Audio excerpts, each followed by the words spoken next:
Louisville is known around the country for its restaurants and nightlife.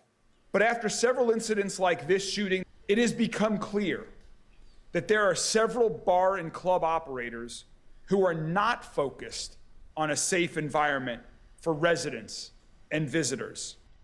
Louisville Mayor Craig Greenberg not mincing words with the concerns surrounding Sunday morning's shooting outside Southern Restaurant and Lounge downtown. 2 people were killed, another 5 were hurt. We want to get straight to Jim Stratman live downtown with more details here. And Jim, we've heard from police and witnesses at this point about how all this went down. That's right, Eric and Haley. In fact, one witness that we spoke with described the scene as extremely chaotic, saying that she was at the bar when she heard 2 shots ring out, and immediately she was knocked to the floor in the rush of people trying to get out of Southern Restaurant and Lounge. And when she finally did make it outside, she described the scene: 2 people unresponsive laying behind an SUV and another person fighting for their life. Now, LMPD has told us that around 3 a.m. Sunday morning, they got the call to respond to the area outside of Southern Restaurant and Lounge, right along Market Street, corner Market and 3rd. Now, 2 people we know died. 1 was shot and killed and pronounced dead on scene. Another was taken to the hospital, where that person died just a little bit later on. 3 women and another man all went to the hospital with non-life-threatening gunshot wounds, and police say that a 7th person was hurt while trying to escape during the shooting. Assistant Chief Steve Healy says there were reportedly about 200 to 300 people at the restaurant when that shooting happened, and that is well past the 105-person capacity limit that the city imposed on the restaurant.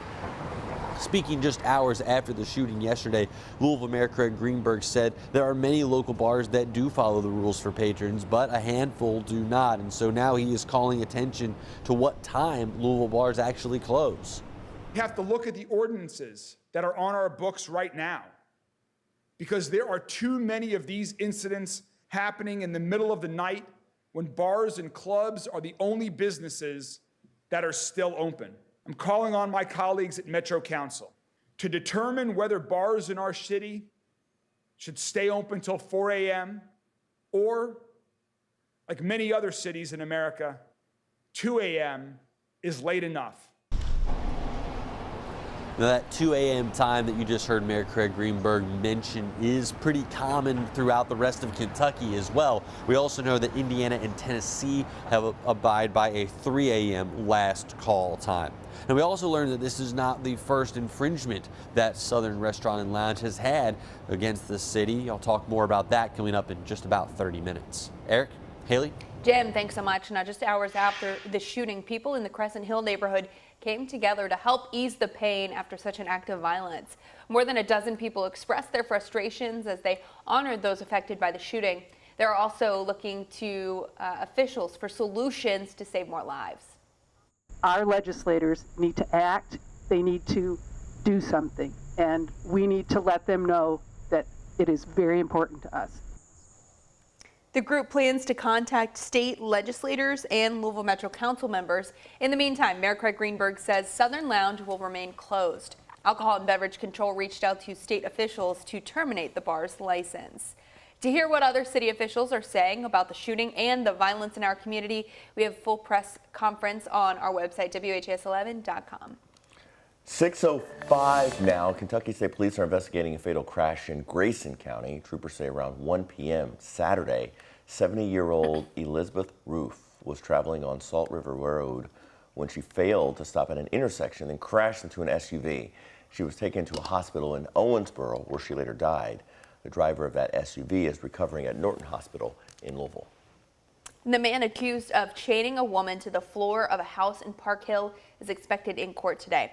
Officers say August 16th, neighbors called police after they saw a woman screaming from the window of a house on Bowling Avenue. The house was completely barricaded, so police climbed a ladder found on property to rescue her. Inside the home, police found the woman with a chain around her neck bolted to the floor. Officers used a hatchet to break the chain. They got her out of the room and used bolt cutters to get the chain off. Police arrested 37-year-old Moise May in connection with the incident. He's facing several charges, including kidnapping, wanton endangerment, and assault. May is expected in court at 9 this morning. Three 15-year-olds in Oldham County are facing terroristic threatening charges. They're accused of making bomb threats at a school. Oldham County police say the students told a teacher there was a bomb or gun in their backpack. The students then told police it was because of a TikTok challenge. According to police, there was also another incident at South Oldham County High School that may have been inspired by the same social media challenge. Another 15-year-old student faces a harassing communication charge in that incident. A coffee shop on Bardstown Road has reopened after a tree fell in front of this business during the severe weather over the weekend. Safai Coffee had to close briefly because of a large tree in front of the shop, blocking the road and entrance. When it was able to reopen on Saturday, it was cash and cold brew only because power to the business had not yet been restored. This morning, LG&E crews are still working to restore across the entire community in Jefferson County. There are around 380 households in the dark. It's down significantly. There were 50,000 without power on Friday night.